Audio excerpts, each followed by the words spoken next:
Shush! She was covered in blood, finger pressed tightly against her lips. In a quiet, almost inaudible voice, she motioned for me to go prone. Down. Not a word. If it hears us, we're both dead. Her long brown hair almost hid her half-elf ears, and through the blood I could see the faint marks of various scars and welts.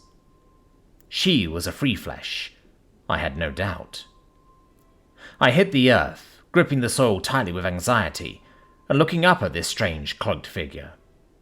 She scanned the horizon like a hawk, sun just beginning to set and night coming in fast. How long ago had it been since you'd seen it? The giant. The Mai. I blinked and tried to order my thoughts. Flashes of violence, destruction and death captured my mind. I shook my head. I can't remember. She kicked me in the ribs, causing me to lightly squeal with pain. Her voice was as steely as the curved sword that seemed fused to her hand. Remember then! It's life or death! I gripped my ribs and squinted with focus. I hadn't had time to process anything yet. I was just hauling grain with my family, our large basket backpacks filled to the brim with yellow brush, and our sun-scarred faces marred with toil. Then one of them descended on us, one of the great masters, a giant. I shook my head. We were walking to our hut like always, maybe 20 minutes ago? And? She was crouching, ready to spring up and away at any moment. Then we saw one coming down the road. What kind? Huh? What kind of giant was it? I think it was a pygmy, one of the 12-footers, and it had a strange helmet on. What colour was the helmet? I couldn't keep a thought for any longer than a few seconds. With every blink I saw bloodshed against the back of my eyelids. I saw my father getting crushed. I saw my sister getting torn in half. She kicked me again. What colour was the helmet, damn it? I winced as I felt the tears stream down my cheek. Red! I think it was red. She sneered. Fuck. Gods, they're dead. A tornado of twisting, ripping emotions tore my chest apart. It almost choked me into blacking out. They're dead. Did it say anything? She leaned in towards me, turning me to my back and grabbing my tunic tightly. What did it say? All I could hear were their screams. I don't know. Bullshit! She slammed me against the dirt. I need to know. Do you want to die, damn it? Yes, I sobbed. Quiet and awful, I sobbed. Yes. Her face softened. Suddenly, her eyes cast to her side, and she loosened her posture. She let me go. I'm sorry. Can you bring them back? What? You're a free flesh, aren't you magic? Doesn't your magic bring them back? Can you go and bring them back to me? I remembered how they looked along the road. Long streams of red and mangled viscera. Not only dead, but unrecognizable. There wasn't a face left for me to mourn. Please bring them back. She was silent for a long time. It was like she was looking past me, far into the ground and into the mother terror. Finally, she lifted her brows and sighed. It probably didn't say anything. She sat down next to me. Like the rest of them, it probably just saw a chance to kill, and it did. I looked into the darkening sky. Stars beginning to form in front of me. I saw the guardian Mai, the loving farmer, the stern watcher, and the harsh reaper. Slowly, the reddish moon crested into view as well. The giants called it Ellis Mai, which meant Night King, or Great Night Giant.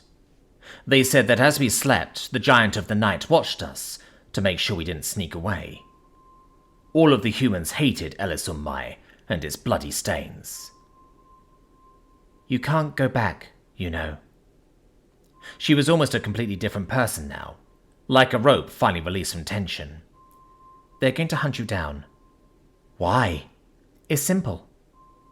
She wiped blood off of her face. You're a human. They either keep you chained or kill you. Chains don't work after they take away what you love. After that, it becomes either a noose or a curse, but never again a chain. Little coughing moans erupted from my chest in between sentences. Instinctual cries of pain. Why? My face was wet with grief. I just don't get it. Any of it. She looked down at her feet, her face twisting as if she'd had this conversation hundreds of times and was growing tired by it, or maybe even sad. You know, I used to be excited to tell people like you the truth. I used to chase it like it was all life had. The truth. She turned over her curved sword in the dirt, its blade glowing with the reflection of Ellis on my. But it's getting hard to do. It's tough. Yeah. I understood that. More than anything else, I knew that. I knew tough. I understand. She took a deep breath and looked up, a little hint of a smile sneaking up along her lips. Your people named it, you know, Ellis on my. They named it after one of your good ones, the lovely Queen Ellis. It's funny that they've mistranslated un to only mean king. It can mean queen too. Lies. I automatically shook my head, an instinctive chuckle sounding out from my chest. My people are builders. We don't name or decide things. We toil, we work. Decisions are for the giants. That's not true. Of course it is. This debate had happened over and over in slave quarters across the Myland. The young were always hopeful, but the truth was undeniable. Just look around. There are markers everywhere. We're in the Myland. The sky is decorated by guardian Mai, and every mountain or river has some sort of ancient Mai protecting it. I've even seen it. I used to sneak out as a kid. I've seen the ancient stones and the great ruins. The words Mai are written across everything. The giants did it all. I've seen it. Now she laughed. She had a truly light-hearted smile and shook her head. Not even the blood or scars hiding her genuine face. I'd only known her for maybe 10 minutes, just in the quick moment she'd rescued me from the raging pygmy Mai, but I got the sense that she didn't smile too often. You know, maybe I'm not tired of this. Maybe I'm just tired in general. This is still great. What? I am hundreds of years old, my brother. I have seen it. I have seen the truth with my own eyes. The real truth. I have seen those ruins when they weren't ruins, but sprawling cities and incredible temples. I don't know what you're talking about. Brother. She turned to me, matching eye contact and staring with deep, thoughtful intent. Mai isn't a word from giant tongue. Those ruins you saw are my ruins, yes, but they're not giant ruins. Giants can't build like that. No creature can. Well, no creature except the true Mai. That doesn't make any sense. In my mother's tongue, Mai was used to refer to great builders and planners. Some even translate it as the mind-blessed. The Mai are the god-spawn of intelligence, creatures of infinite depth. Giants are the strength-blessed, elves are the soul-blessed, but Mai are the mind-blessed. She nodded at me. Tell me, does that sound like the giants to you? Divine intelligence? Mind-blessed? My head spun. I gripped my forehead and winced. No, this is all lies. Humans, my brother. That's what Mai means. That's the great lie that the giants have been maintaining. Mai means human. A pulse of energy and shock shot up from my chest. I leaned up from the ground, eyes wild and scared. What are you saying? The emotions in my chest were dangerous. They were powerful. Brother, you are not a slave. The giants don't need you for labor. My breath drained as she spoke. What she was saying was heretical, dangerous and explosive to its core, but yet somehow, some way I knew it to be true.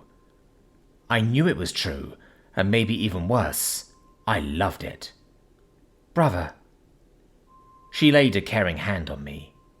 You are not slaves, but prisoners.